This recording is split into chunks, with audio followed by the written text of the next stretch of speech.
Sedulur beriman yang dirahmati Allah Subhanahu wa taala, apa kabar semuanya? Mudah-mudahan selalu sehat walafiat ya. Amin. Dan alhamdulillah kali ini kita masih tetap ditemani oleh guru kita untuk mencoba membuka tabir daripada perjalanan hidup yang bisa jadi akan mengakibatkan sesuatu yang tidak baik kepada kita. Dan insya Allah hari ini pun masih tetap ditemani guru kita tercinta yang dirahmati oleh Allah Subhanahu wa taala, itu Ustaz Danu. Assalamualaikum Ustaz. Assalamualaikum warahmatullahi wabarakatuh. Sehat ya Ustaz ya? Alhamdulillah, insya Allah selalu sehat sih. Masih kemudian ada Pak Tung. Waalaikumsalam Pak Tung. Waalaikumsalam warahmatullahi wabarakatuh. Sehat juga ya?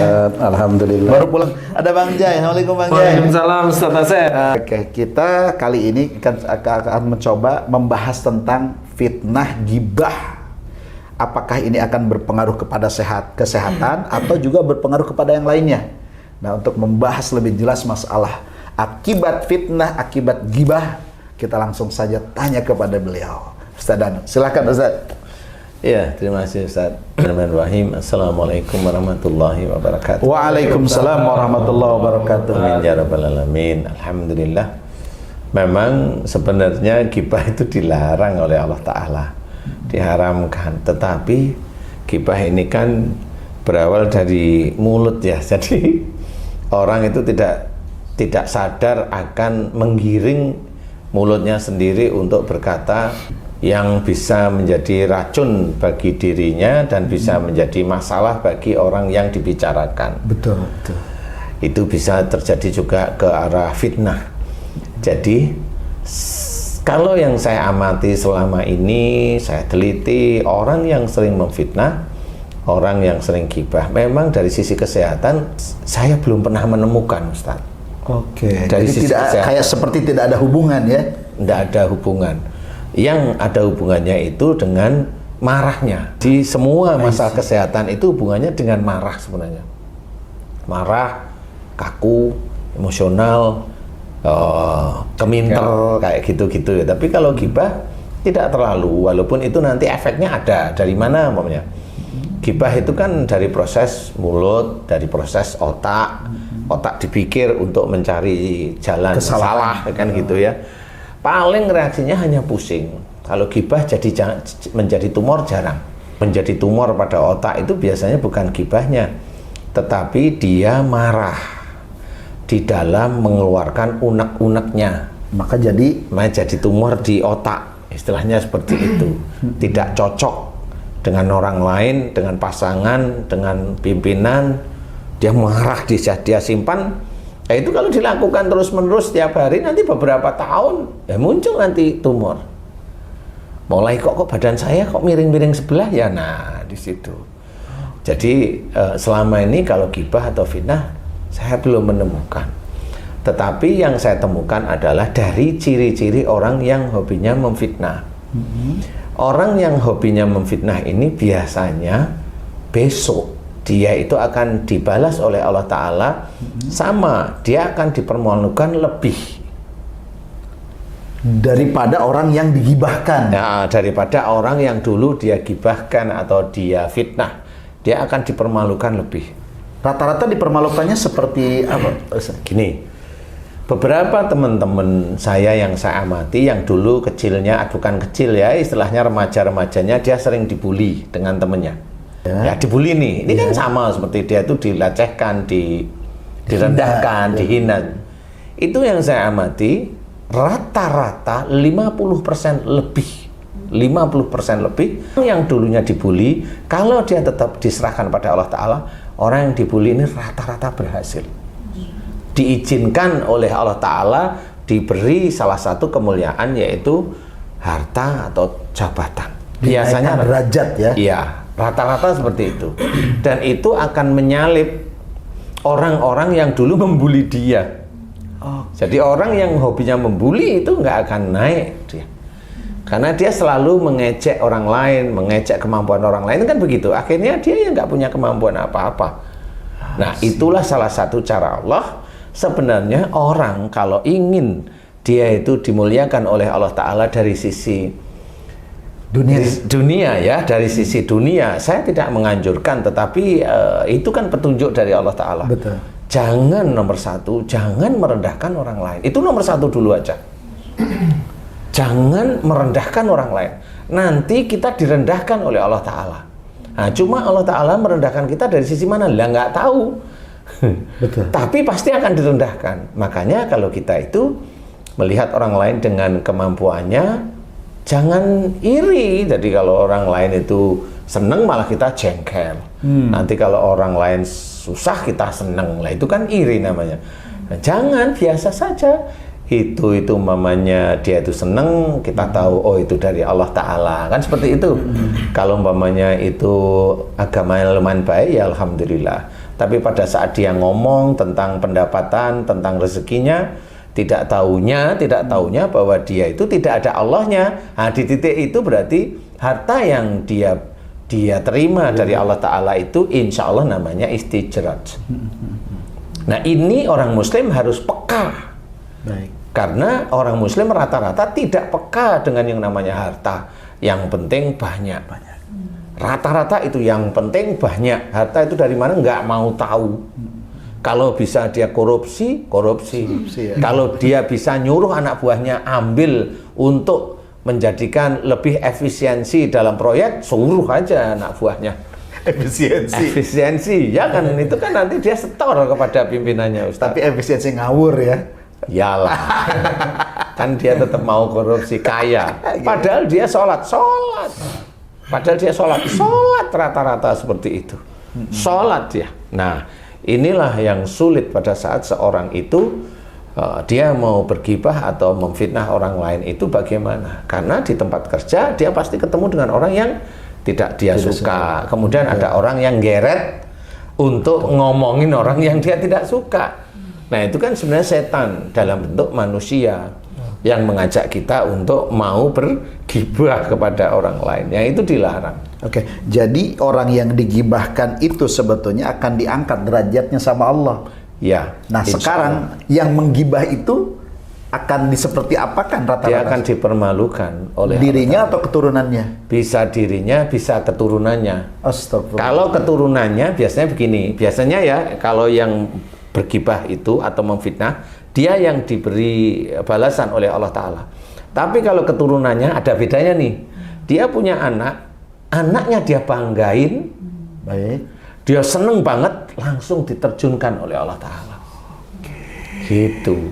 Atau anaknya dia banggain, anaknya menyerang dia. Itu ada yang persoalan. Tapi orang yang seperti itu selalu nanti ketemu sama para ustadz, ketemu sama orang alim, selalu ngomong, saya didolimi anak saya. Loh, kan begitu. Padahal dulu dia itu begitu. Makanya saya kalau sebagai seorang pendakwah nggak mau ketemu sama orang, saya didolimi anak saya. Lah, itu anak siapa? Anak saya. Emang gimana anaknya?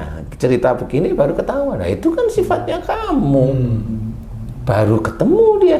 Lah, kamu dulu kamu umbar sifat-sifat seperti itu, sekarang oleh Allah Ta'ala dibalik. Baru paham. Nah, setelah paham biasanya mulai dia yang tobat, mulai mohon ampun, walaupun tidak enak dulu nih. Nanti beberapa bulan baru si anak itu dirubah oleh Allah Ta'ala. Padahal anak itu tidak perlu kita sentuh istilahnya. Tidak sentuh seperti orang-orang lain baca-baca yang disentuh-sentuh. Enggak. Kita hanya mohon aja kepada Allah Ta'ala. Kan gitu ya. Loh, setan itu kan gitu. Katanya setan di dalam tubuhnya orang itu dengan disentuh, dengan dipukul-pukul setannya lari. Itu pakai otak juga ketemu. Loh, setannya aja kita itu nggak bisa lihat kok tahu lari dari mana.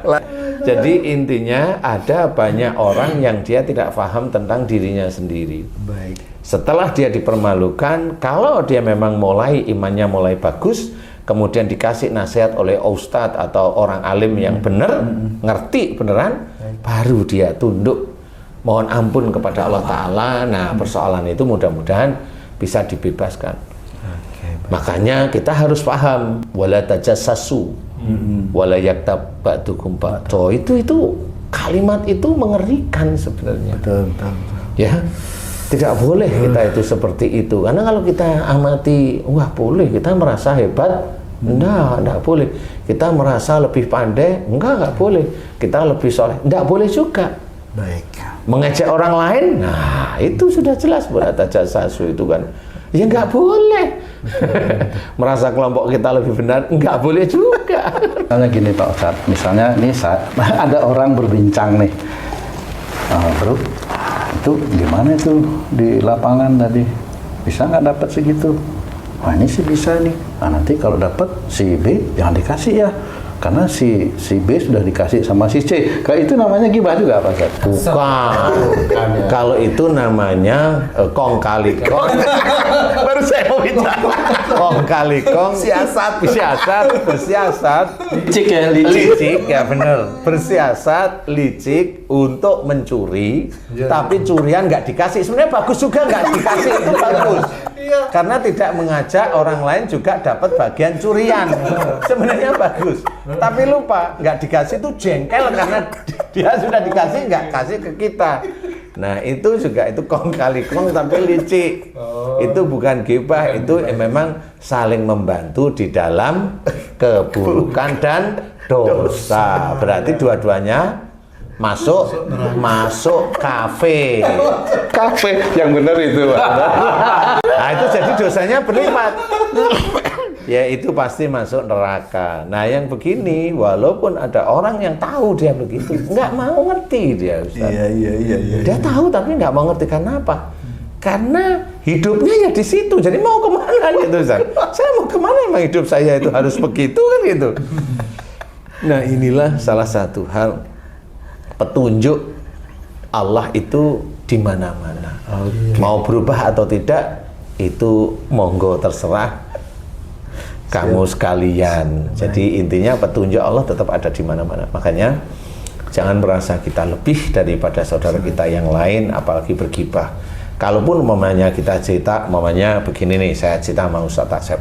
Ustaz, Situng itu gimana sih? Istrinya di Bali kok dibiarin? Kan umpamanya gitu nih. Memang benar kan gitu. Iya. Terus Ustaz Asep ngasih masukannya gini. Oh, berarti harusnya Pak Tung itu paling tidak ngasih kabar. Ya lewat apa? Ya lewat WA namanya. Itu benar. Berarti ini bukan gibah. Ini mencari solusi. Kan begitu. Jadi gibah itu adalah menceritakan kekurangan orang lain yang bisa menjadikan keuntungan bagi diri kita. Keuntungannya kita dipercaya orang lain. Keuntungannya bisa aja uang dari orang-orang itu ke saya. Kan begitu, keuntungan, manfaat untuk dia, tapi manfaat yang negatif. Baik. Itu tidak boleh. Walaupun keuntungan itu hanya masalah dipercaya, itu tetap tidak boleh. Kalau misalnya gini Pak Ustadz, bro, kan istrimu di Bali bro, ayo kamu ikut aku aja. Itu menguntungkan bagi yang ngajak, itu juga bukan gibah namanya. Yuk ikut aku kemana? Ke masjid kan itu. Boleh. Tapi kalau untungnya saya nggak tahu kamu mau yang untung yang mana. Dibaliknya apa tuh? Kalau Ikut itu ikut kemana? kalau orang-orang lapangan mah jarang ke masjid Pak Ustadz. Nah kemana maksudnya? Cari sebelah masjid.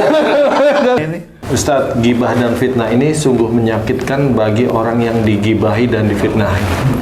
Inginnya nih korbannya ini ingin secepatnya ini membalas. Ya kan? Membalas bagaimana caranya cepat-cepat atau cepat-cepat berdoa pada Allah agar yang memfitnah gibah ini dapat balasan. Nah, cepat dan lambatnya balasan dari Allah ini tergantung apanya nih Ustaz? Jadi begini yang harus kita amati. Kalau kita difitnah sama seseorang, nggak usah cepat-cepat membalas. Kita tahu bahwa fitnah dari orang ini adalah petunjuk dari Allah Ta'ala, dan itu harus kita sikapi baik.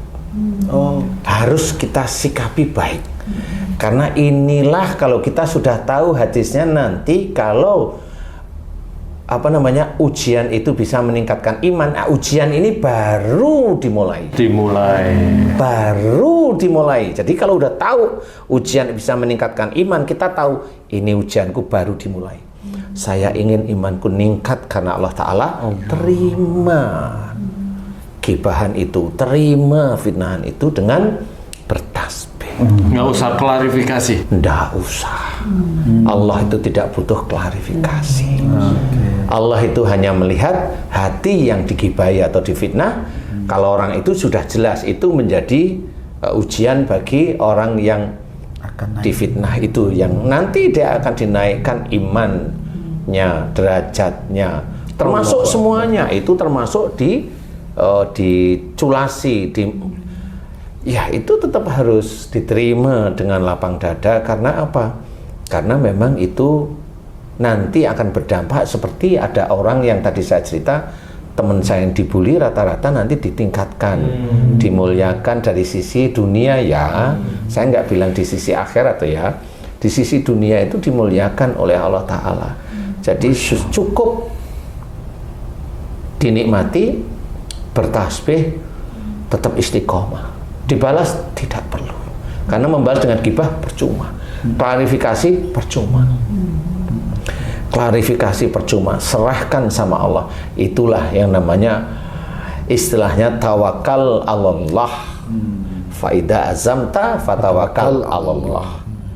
Nah, ini harus kita ketahui. Jadi itu yang harus kita kerjakan. Makanya kalau mamanya Haji C kan sering melihat di YouTube saya digini, saya nggak pernah saya klarifikasi. Kenapa? Saya yakin pada Allah Ta'ala. Saya tidak yakin pada mulut saya yakin pada Allah. Kalau pada mulut, takutnya saya klarifikasi, malah saya menyeret-nyeret diri saya, malah masuk ke dalam kubangan dosa. Mending saya itu serahkan sama Allah, tidak enak, insya Allah itu sebentar. Nanti enaknya di dunia, di akhirat. Salah satu yang diberikan oleh orang yang terzolimi melalui fitnah, ya orang yang terzolimi melalui fitnah, melalui gibah yang tidak nyaman tersebut, yang dienakkan oleh Allah Ta'ala itu sudah tertulis dalam hadis Nabi, bahwa orang yang difitnah nantinya paling tidak jawaban di akhirat adalah dosa orang yang difitnah diberikan kepada orang yang memfitnah. Itu jelas sekali. Itu di akhiratnya dulu ya. Nah, kalau nanti dosanya orang yang difitnah itu habis, amalnya orang yang memfitnah kalau punya amal itu diberikan kepada orang yang difitnah. Makanya kenapa saya mengajarkan untuk tidak perlu klarifikasi. Biarkan pahala besar, amal-amal soleh dari diri kita yang difitnah itu diberikan kepada kita semua. Jeleng bener. Itu hasilnya nanti di akhirat. Makanya untuk menjadikan kita patuh pada perintah Allah dalam Quran dan menjadikan kita patuh pada hadis Nabi itu sulit. Sulit, tidak nyaman, itu pasti tidak bisa menjadikan tidur. Makan tidak enak, dulu gemuk jadi agak kurus, kan gitu ya. Seneng kalau itu ya, dulu gemuk mulai agak kurus, seneng kalau yang itu.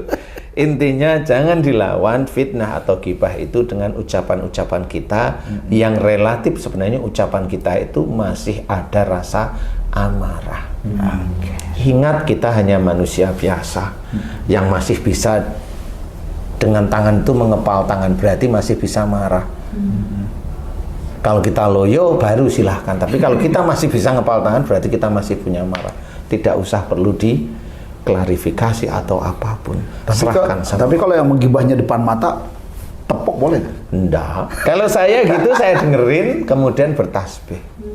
Subhanallah. Cukup bertasbih, tundukkan kepala. Itu malaikat raqib tahu kok. Allah. Contoh umpamanya kalau saya digituin di depan saya lihat ini Ustadz, ini orang sekali gebrakan selesai, kan gitu. Ustadz kan sedikit udah tahu saya lah. Baik. Bagaimana saya setiap harinya kan tahu nih. Ya. Kalau saya lihat orang itu selek gitu, saya lihat nih orang sekali gebrak selesai, kan gitu. Tapi saya tidak mau melakukan itu. Saya hanya mau menerima dengan mengucap Subhanallah. Dengan tenang diucap Subhanallah. Saya mau meniru Rasul. Difitnah diapain, cuma didoakan yang terbaik. Makanya kita mengucap tasbih. Itu saja, insya Allah sudah cukup. Nanti suatu ketika fitnahan itu pasti akan hilang Dan disitulah mulai Allah mempersiapkan kemuliaan-kemuliaan bagi orang-orang yang difitnah.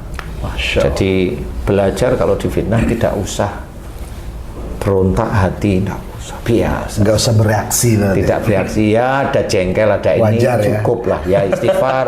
Kemudian itu menurut saya wajar Pak Baik, Ustadz. baik. Apalagi belum atau jarang sekali mendapatkan seperti itu atau pelajaran seperti itu ya. Tiba-tiba digituin. Padahal kan pengen belajar tauhid itu ya seperti itu. Jadi ujian itu ya dari orang lain walaupun orang itu muslim. Kan begitu, walaupun orang itu muslim. Ya, walaupun dia umpamanya dia tahu agama, dia kan dia hanya hafal. Makanya saya sering bilang, loh orang yang hafal agama itu kan hafal. Belum tentu dia bisa mengerjakan. Makanya kelakuannya macam-macam. Karena dia lagi hafal aja. Betul. Kalau memang dia sudah mengerjakan, ketahuan kok setiap harinya yang dia lakukan itu apa. Sehari-hari orang yang di dekat itu bisa cerita apa yang dilakukan. Baik. Wallahu a'lam. Baik, sedulur beriman, Masya Allah, al-fitnatu asadu minal qatl. Itu kata Rasulullah, jadi fitnah itu lebih kejam daripada Pembunuhan ya. Terima kasih atas kebersamaannya. Mudah-mudahan kita bisa bertemu lagi di vlog yang lainnya yang lebih tentunya meningkatkan keimanan ketakwaan. Mohon maaf lahir batin. Assalamualaikum warahmatullahi wabarakatuh. Waalaikumsalam warahmatullahi wabarakatuh.